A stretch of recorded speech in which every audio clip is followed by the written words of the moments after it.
school is 5th through 8th grade, and there's 200 kids in class. So it's crazy. We had to do that. Whereas we used to, you know, it wasn't. I was 11. You are. Go for it. Come on. I think it was actually her. Well, some of this guy,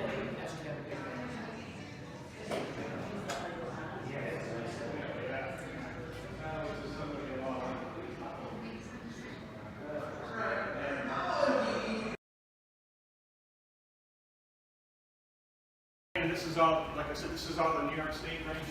This all comes from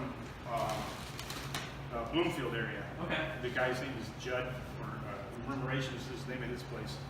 Okay. He's really good. I call him on a Monday. He'll drop it off Tuesday for me, or brings it down Wednesday, whenever I need it. So. And you guys are a designated farm brewery, right? Yeah. Yeah. Yes, we are. Yeah, 60% of everything we have to use is Yep. so from New York State. The whole system is built on a 7-barrel system, but I have 15-barrel fermenters and a 15-barrel hot liquor tank. So I can double brew in one day if I need to. Okay. It's a long day, you know, it's 12, 13 hours by the time we're done brewing.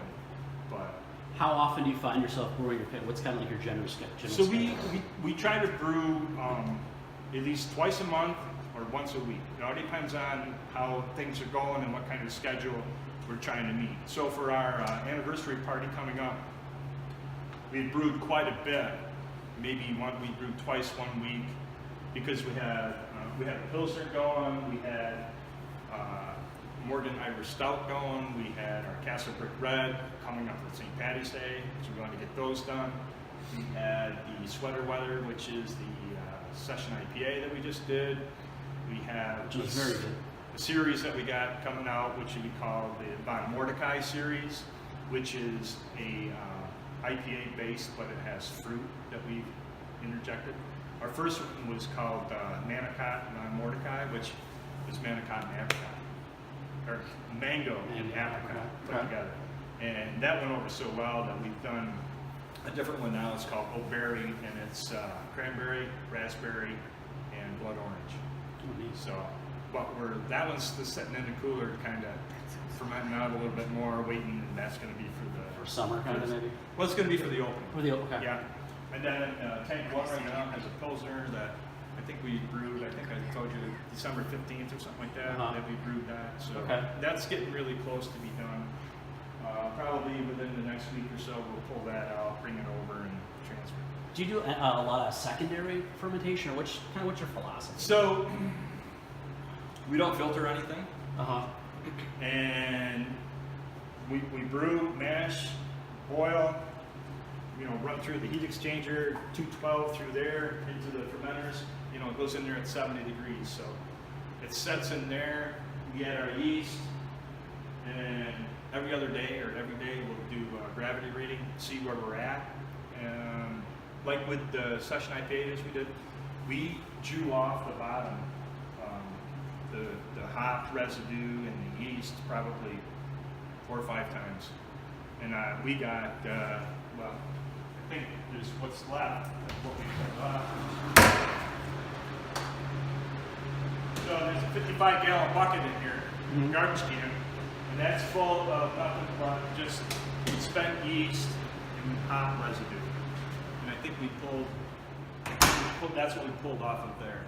The one that we put the fruit in, the fruit mixes up in there. We do some special things that we've kind of learned along the way on how to mix things up. So we mix stuff up in there, and we'll pull maybe 2 of those out, you know, because we're adding sometimes 180, 190 pounds of fruit. So that's a lot that has to come to the bottom and then, you know, get taken off. Sure. So it sits in there, goes through its process. You know, we check the gravity. We can figure out about when we need to start crashing it, and then we'll crash it out, and we'll crash it for 3 days. Like the Pilsner, like I said, it's been crashing maybe 2 weeks or so now. But the more it crashes out, the more it actually cleans out and filters out, and it drops out the yeast. Yep. So then after we decide when it's ready to be moved over, we'll move it from there into this bright tank, and then we'll put it in a bright tank. And this is where it's carbonated, and then we'll let that set for 2-3 days. We'll check it through the taste port, see what it is. when it's ready, you know, this machine right here is actually our keg washer, keg filler. So we can do four kegs at a time. Clean them, pressurize them, sanitize them, and fill them if we need to. But what we usually do is clean everything first, pressurize it, set it aside, have it sanitized. It's all ready to go. And then when we're ready to keg, we just bring them out. We keep them cold, and we just bring them out, and then we re-keg them and put them back.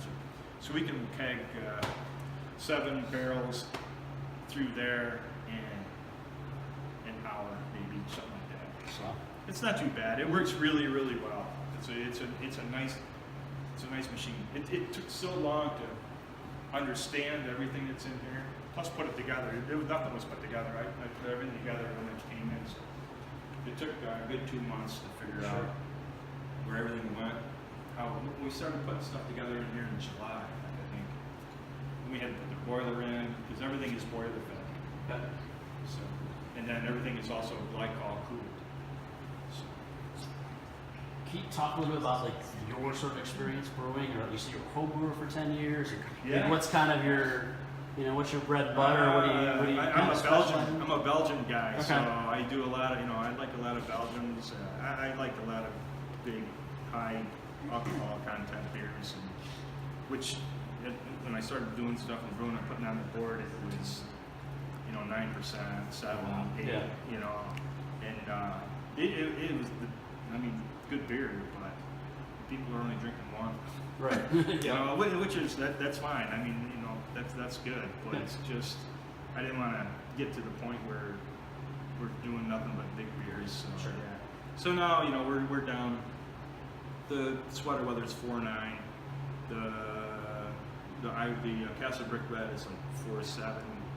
The Irish Stout is like 5.2. So it brought them down. But when I first started out, my efficiency, I wasn't getting anything that I thought I could out of this. And so I started working at it, watching things, calculating it a little bit better, using a different program to do my calculations and watching my temperatures more.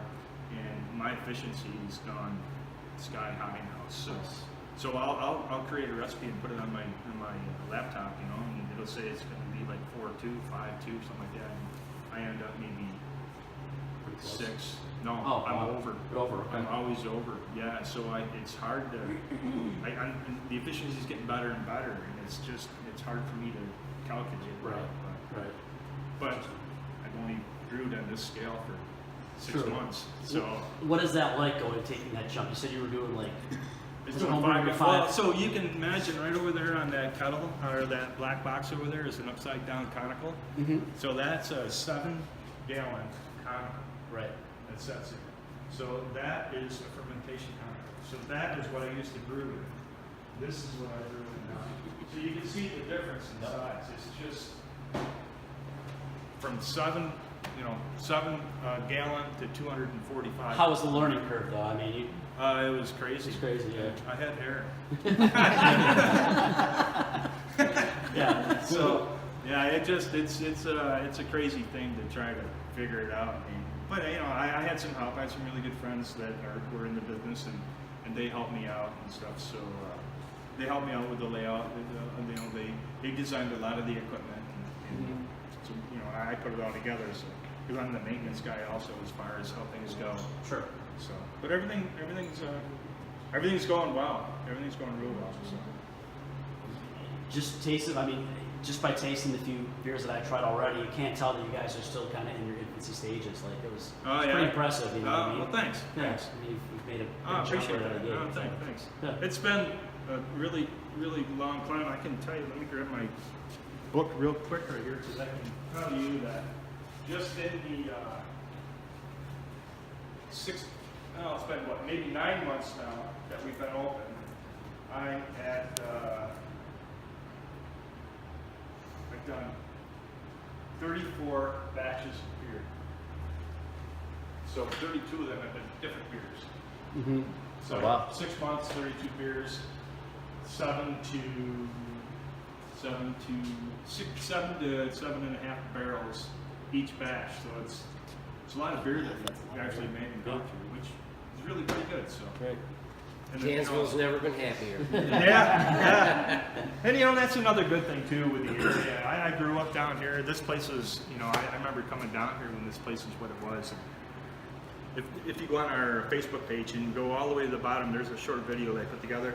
So in the back front room out there, where it's where you guys are sitting there, where the t-shirts and stuff are hanging from the wall. I stood there because I was still working full time at the time. So I would come here at night and work, go back to my regular job. But I would stand there every day and take a picture this way for a whole year. So some of those are on there. Oh, man. If you take a look at them, there's holes in the ceiling. There's nothing. The concrete's tore up. It's just. So how long does this building sit? 40 years or more. 40 years. Yeah. It was built in 1852, Yeah. something like that. So there's a lot of history on the Facebook page that's there. Yeah. Our website needs to be updated a little bit better, but it's just there's so much to do with so little resource that we have at the time to get going. You know. Yes. Yep. Get it. Not much room, but we've been, like I said, I've been trying to keg and get caught up. So. And we can sell off-site now, so we sold a couple places. Paddy's and Hornell has it. Club 57 has it over there. We've been in Village Tavern in Geneseo. In Geneseo, sure. Ember up in. Are you getting a lot of requests from bars, restaurants, or is it tough to fulfill that at this point? Well, we're trying to do self-distribution. Right. So when I'm not brewing, I'm trying to sell. Right. Yeah. So Right. yeah. Yep. This was supposed to be my retirement job, you know, like 20 to 25 hours a week. Well, I'm doing 50 sometimes. You're well over that, I'm sure. Yeah. So. Awesome. All right.